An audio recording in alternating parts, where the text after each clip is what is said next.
कहता है lecture on article 28 of the Indian constitution. Article 28 जो है भारतीय संविधान का जो अनुच्छेद है उसमें इंट्रोडक्शन में कहता है कि article 28 falls under the part 3 fundamental rights of the Indian constitution.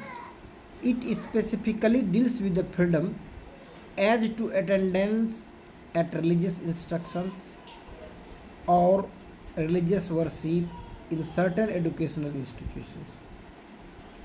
Its main objective is to strike a balance between the secularism and religious freedom in the sphere of education.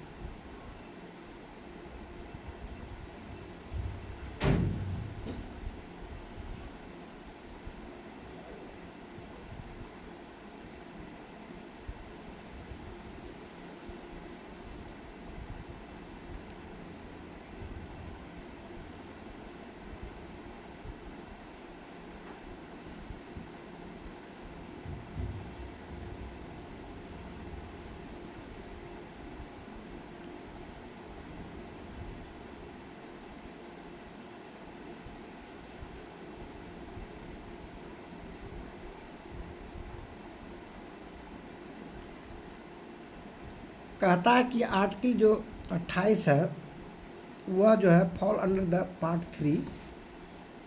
जैसे part 1 में था India और उसके unions के बारे में, और part 2 में जो है हम लोगों ने सिटीजनशिप के बारे में पढ़ा था, और पार्ट 3 में जो हम लोग पढ़ते हैं वो फंडामेंटल राइट्स के रूप में पढ़ते हैं।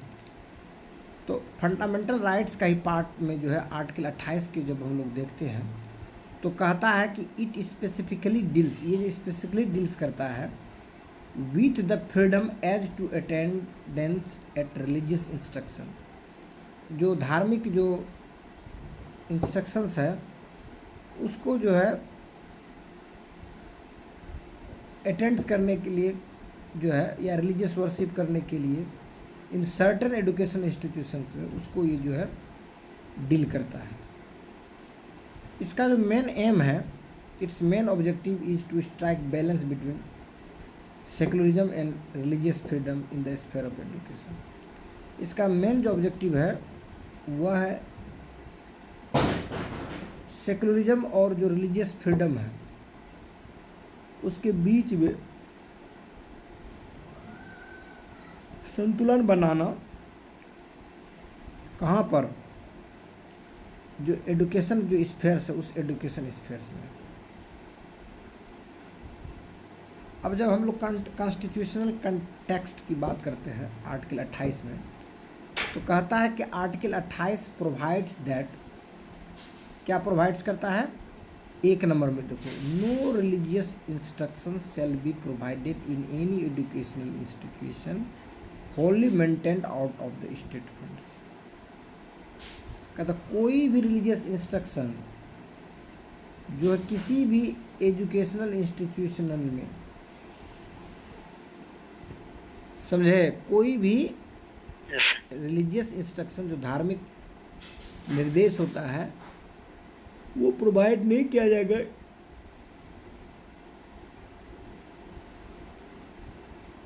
किसी भी शैक्षणिक संस्थान में।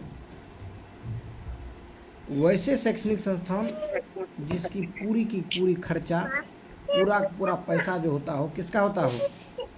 देश या राज्य का। हाँ, स्टेट का हो। यहाँ स्टेट मतलब बतेबे किए थे तुमको, यस। ठीक है। तो no religious instructions shall be provided, कोई भी जो धार्मिक जो निर्देश है वो प्रोवाइड नहीं किए जाएंगे किसी भी एजुकेशनल इंस्टीट्यूशंस में। और वैसे एजुकेशनल इंस्टीट्यूशंस में जिस एजुकेशनल इंस्टीट्यूशंस में क्या हो? स्टेट का फंड लगा हो। हाँ, स्टेट का फंड्स लगा हो। और स्टेट का डेफिनेशन किसमें है? इसके पास निश्चित भूभाग हो, जनसंख्या। अरे स्टेट का डेफिनेशन कहाँ पर है? आर्टिकल 12 में उसी के अनुसार स्टेट फंड्स की बात हो रही है, ठीक है जी सर। अगला जो बात है वो ये है, कहता this restriction does not apply to educational institution administered by the state. ये जो रिस्ट्रिक्शंस है वो अप्लाई नहीं होता है वैसे एजुकेशनल इंस्टीट्यूशंस में जिसका कि एडमिनिस्ट्रेशन जो है स्टेट करता हो, बट लेकिन इस्टेब्लिश्ड अंडर एनी एंडोमेंट और ट्रस्ट, ठीक है, विच रिक्वायर्स रिलीजियस इंस्ट्रक्शन, जिसमें रिलीजियस इंस्ट्रक्शन की ज़रूरत है। इसलिए ज़रूरत है क्योंकि एंडोमेंट और ट्रस्ट के अंदर में अगर कोई मैंने क्या कहते हो इंस्टीट्यूशंस जो है कार्य कर रहा हो, तो वैसे परिस्थिति में चूँकि ट्रस्ट उसी तरह का है, समझे, तो वो अपना धर्म की शिक्षा दे सकता है, समझे। तो कहता है दिस रिस्ट्रिक्शन, मतलब ये जो रिस्ट्रिक्शन था वहाँ पर अप्लाई नहीं होगा जिसमें कि स्टेट जो है उस इंस्टीट्यूशन को एडमिनिस्टर करता है, उसकी प्रशासन का देख रेख करता है, बट लेकिन जो इसको बनाया गया है, इसका जो इस्टेब्लिशमेंट किया गया है, एनी इंडोमेंट और ट्रस्ट, कोई भी जो इंडोमेंट है या ट्रस्ट, इसको क्या कहते हो, जैसे होता है नहीं, मंदिर का ट्रस्ट हो गया, मस्जिद का ट्रस्ट हो गया, या कोई धार्मिक संगठन है उसका ट्रस्ट हो गया, अगर उसके अंदर में इस्टेब्लिश्ड इसको किया गया हो तब, जिसमें कि रिलीजियस जो है इंस्ट्रक्शन की ज़रूरत रहती है, इंस्ट्रक्शन समझे, उसके लिए रिस्ट्रिक्शन नहीं करेगा। जैसे कुछ यूनिवर्सिटी है ना जहाँ पर उसी धर्म की पढ़ाई होगी, ठीक है। कहता no person attending any educational institution recognized by the state or receiving aid out of state fund shall be required to take part in any religious instruction or worship in that institution without his consent, or if the minor without any consent of the guardians। कहता no person, कोई भी व्यक्ति attending any educational institution, कोई भी व्यक्ति अगर educational institutions को क्या करता हो, अटेंड करता हो, जाता हो, और वो एजुकेशन जो स्टेट के द्वारा वो क्या हो, रिकॉग्नाइज्ड हो या रिसीव करता हो फंड को स्टेट के फंड से, तो shall be required to take part in any religious instruction. तो कोई भी रिलीजियस इंस्ट्रक्शंस या वर्शिप के लिए उस इंस्टीट्यूशंस में बिना उसके जो गार्जियंस होंगे उनसे कंसेंट के बिना तुम नहीं इंस्ट्रक्शन दे सकते, समझे। और if minor without consent of his guardian, अगर माइनर है तो बिना गार्जियन के जो है, जब मान लो कोई एडल्ट है, कोई बड़ा है, तो उसको भी जो है जो धार्मिक जो इंस्ट्रक्शंस है या पूजा पाठ के लिए जो इंस्ट्रक्शन दोगे उसके कंसेंट के बिना नहीं देना। उसको अगर इच्छा है पढ़ने का तब ठीक है, नहीं है तब तो क्या करना है, नहीं देना है। अगर वो माइनर बच्चा है तब तो उसका अगर कंसेंट है तो ऊपर भी नहीं देना शिक्षा, उसके बाप माँ से पूछना पड़ेगा तब जाके देना। जैसे मान लो बहुत सारे स्कूल है ना, जैसे Christ Church, Mount Assisi, Saint Joseph, Saint Paul, ये सब क्या है, रिलीजियस जो है स्कूल्स है। तो ऐसे रिलीजियस स्कूल में जब बच्चे को हम लोग पढ़ाने भेजते हैं, तो हमारे बच्चे अगर माइनर है तो ऐसे परिस्थिति में बच्चे का कंसेंट नहीं लेना है, बच्चे के गार्जियन का कंसेंट लेना है कि आज हम जो है जीसस क्राइस्ट के बारे में पढ़ाने जा रहे हैं, तो जीसस क्राइस्ट के जो धार्मिक इंस्ट्रक्शंस है उसको बताएंगे कैसे जीसस क्राइस्ट ने फलना चीज़ किया, चिलना की। या मान लो कोई इस्लामिक स्कूल्स है तो उसमें इंस्ट्रक्शन की बातें जो कहते हैं, रिलीजियस इंस्ट्रक्शन की, कि अल्लाह ने कैसे फलना काम किया, उससे किस तरह से जो है नेकी हुआ, ये जो भी है रिलीजियस को जो चीज़ें हैं, उस तरह की जो बातें जो है उस इंस्टीट्यूशंस में उसके बिना नहीं करेंगे जिसमें क्या हो, स्टेट के द्वारा वो रिकॉग्नाइज किया गया, उसमें उसका कंसेंट लेना जरूरी है। समझ में आया बात, नहीं समझ में आया?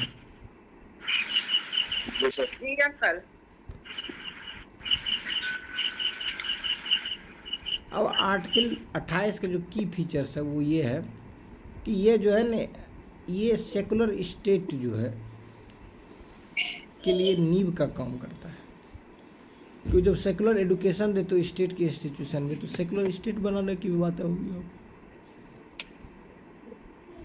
तो कहता है the state can not impose और provide religious instructions in the government funded school और कॉलेज। जो गवर्नमेंट फंड से बने हुए स्कूल है, जो कॉलेज है, उसमें जो है रिलीजियस इंस्ट्रक्शंस इम्पोज नहीं कर सकते हो।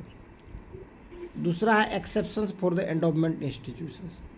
लेकिन ये अपवाद है, ये दे सकता धार्मिक चीज़ों की शिक्षा अगर ये एडुकेशन किस तरह से बना हो, किसी फंड से, रिलीजियस फंड से बना हो, उसके ट्रस्ट से बना हो, तब जो इस तरह की बातें कर सकता है।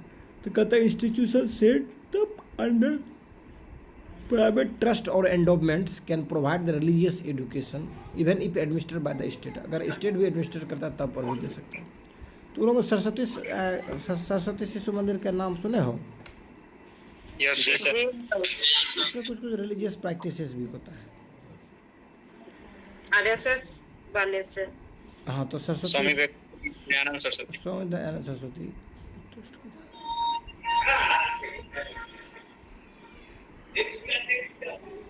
डीए भी हो गया स्वामी दयानंद सरस्वती ने। जी सर।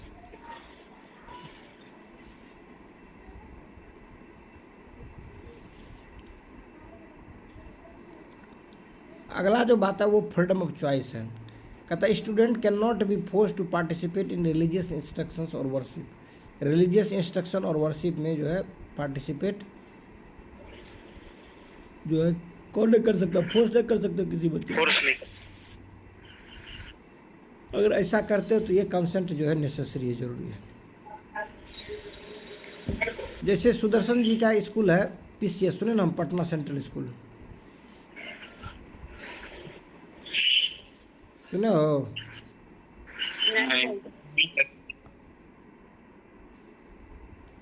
चलो आगे देखो रे, सुने हो तो। अब पर्पज ऑफ द आर्टिकल 28 कहता है कि to uphold the principle of secularism in India. India में जो है सेकुलरिज्म के जो प्रिंसिपल है, जो सिद्धांत है, उसको अपहोल्ड करने के लिए आर्टिकल 28 को जो है भारत के संविधान में लाया गया है। अगला कहता है to prevent the misuse of the state fund for religious propaganda. ऐसा नहीं हो कि जो लोगों का जो पैसा जो स्टेट लेती है टैक्सेशन के रूप में, और उस पैसे को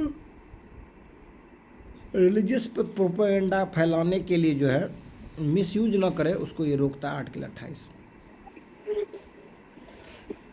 to protect the freedom of conscience of the individual specially students. यह जो है प्रोटेक्ट करता है किसी भी व्यक्ति की जो चेतना है उसकी स्वतंत्रता को, खासकर स्टूडेंट्स के लिए। To allow institution with a religious character. ऐसे इंस्टीट्यूशन जो रिलीजियस कैरेक्टर्स का हो, जैसे मैंने एग्जांपल बताया कुछ कुछ स्कूल का, जैसे Saraswati Shishu Mandir, Saint Joseph, Saint Convent, फल्ला चिल्ला, ये जो है set up by the private trustee to continue their tradition. वो प्राइवेट ट्रस्टी अगर है, वो इंस्टीट्यूशन को बिल्डअप किया, उसमें एडमिशन लेते हो, तो वो अपने बच्चों को इस तरह की चीज़ों को जो है दे सकता है। अगली जो बातें है वो ये है, एग्जाम्पल की जो बातें हैं वो ये है, कहता है a government school fully funded by the state can not teach religious scripture a part of the compulsory education. कि जो गवर्नमेंट के द्वारा फंडेड जो है कोई स्कूल है,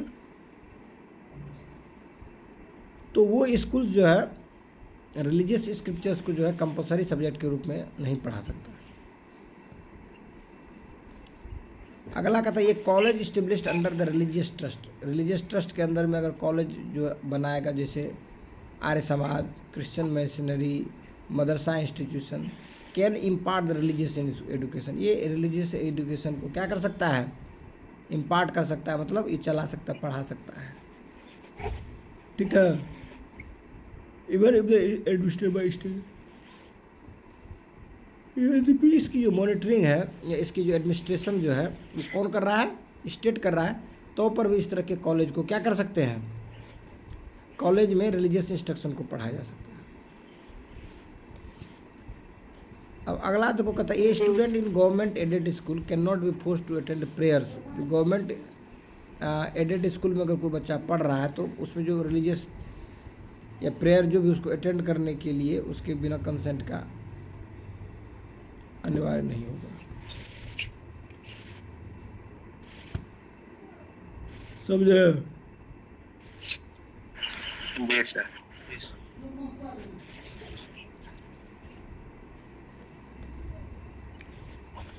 आगे है जुडिशियल इंटरप्रिटेशन में, कहता the court have clarified that secularism in India is not anti religious but ensure the neutrality of the state in religious matters. कि भारत का जो सेकुलरिज्म है उसका मतलब ये नहीं है कि भारत जो है एंटी रिलीजियस है, समझे। भारत एंटी रिलीजियस कंट्री नहीं है, बल्कि स्टेट जो है न्यूट्रल है, सबको अपने अपने धर्म को मानने के लिए स्वतंत्र है, अपने अपने धर्म को मानने के लिए, अपने बिलीव को, फेथ को मानने के लिए, ठीक है। इसमें क्या स्टेट हुआ? इसमें जो स्टेट जो होगा न्यूट्रल होगा। न्यूट्रल मतलब किसी के पक्ष में नहीं, तटस्थ होगा। उसके बाद आर्टिकल 28 कहता है प्रोटेक्ट करता है स्टूडेंट को रिलीजियस इंडोट्राइनेशन से इन स्टेट फंडेड इंस्टीट्यूशन। जो स्टेट फंड इंस्टीट्यूशंस है उसमें जो है उसको रिलीजियस जो है चीज़ पढ़ा करके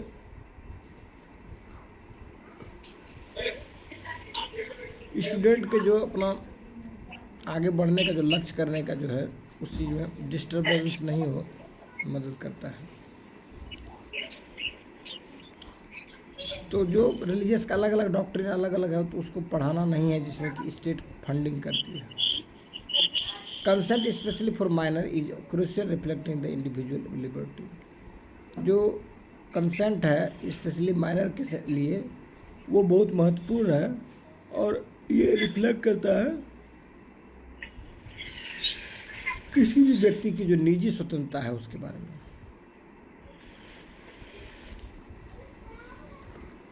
अब हम लोग कंपैरेटिव स्टडी देखेंगे। आर्टिकल किसका 25, 26, 27, 28। हाँ, आर्टिकल 25 कहता है ये फ्रीडम ऑफ रिलीजन है और ये इंडिविजुअल की बात करता है, जैसे प्रैक्टिस करना किसी धर्म का, प्रोफेस करना किसी धर्म का और प्रचार प्रसार करना किसी धर्म का। तो ये हो जाएगा तुम्हारा, किसमें हो जाएगा? रिलीजन पर्सनल इंडिविजुअल, ये 25 में आ जाएगा, पर्सनल की बात करेंगे। आर्टिकल 26 का था right to manage religious affairs. Article 26 में जो रिलीजियस अफेयर्स मैनेज करने की बात होती है। और आर्टिकल 27 जो इसमें क्या है, इसमें प्रोहिबिट करता है भाई सरकार का टैक्स का फायदा जो पब्लिक को फायदा वो आप रिलीजियस एक्टिविटीज़ में यूज ना करेंगे। तो prohibit the religious instructions in state funded educational institution, ये 28 है। और 27 का था prohibit the taxes for promoting religion. ये मनाही करता है कि रिलीजन को प्रमोट करने के लिए आप टैक्सेशन करें, समझे।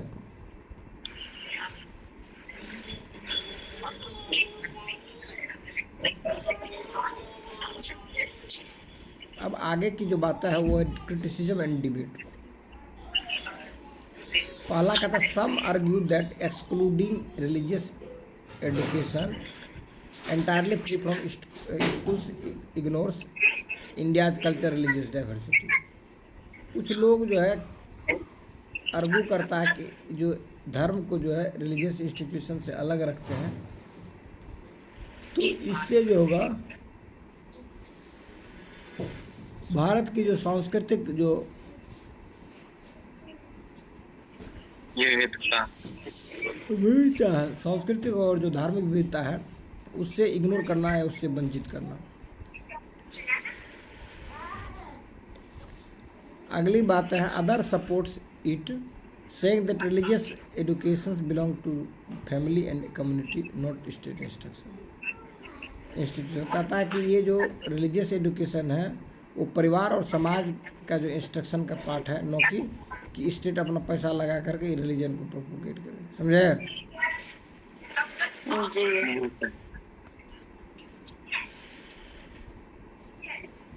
अगला जो है कहता है challenge is to balance value based education with religious neutrality. ये चैलेंज है कि balanced value based education with religious neutrality, कि अच्छा इसको एजुकेशन दें और साथ साथ जो है रिलीजियस न्यूट्रलिटी के साथ दें। कोई किसी के पक्ष में जो है काम नहीं कर रहा है, तो इस तरफ सकारात्मक होगा, लोगों के बीच में स्टेट उसके साथ कोई ज्यादती नहीं कर रहा है। कंक्लूजन देखो आर्टिकल 28 का कहता है कि article 28 is corner stones of secular education in India. Bharat में जो लोग हैं वो सेकुलर एजुकेशन प्राप्त कर रहे हैं, उसके पीछे रीजन ये है, समझे।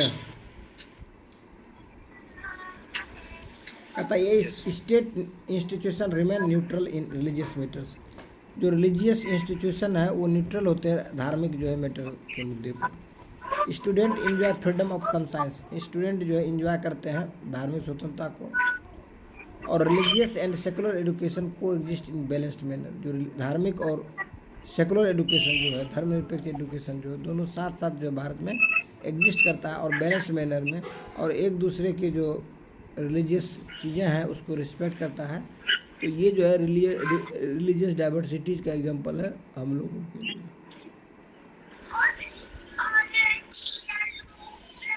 समझे। जी सर। अब कहता है it reinforces the idea that India is secular state. ये री इन्फोर्स करता है कि इंडिया जो है सेकुलर स्टेट है। Where education funded by the state must remain free from religious bias. अगर उसमें फंडिंग कोई स्टेट करता है तो वो निश्चित रूप से रिलीजियस और धार्मिक जो बायस है उससे ऊपर हट करके या अलग हट करके जो है वो कम करेगा, ठीक है। Yes sir. चलो, और किसी कोई प्रॉब्लम भी है बोलो।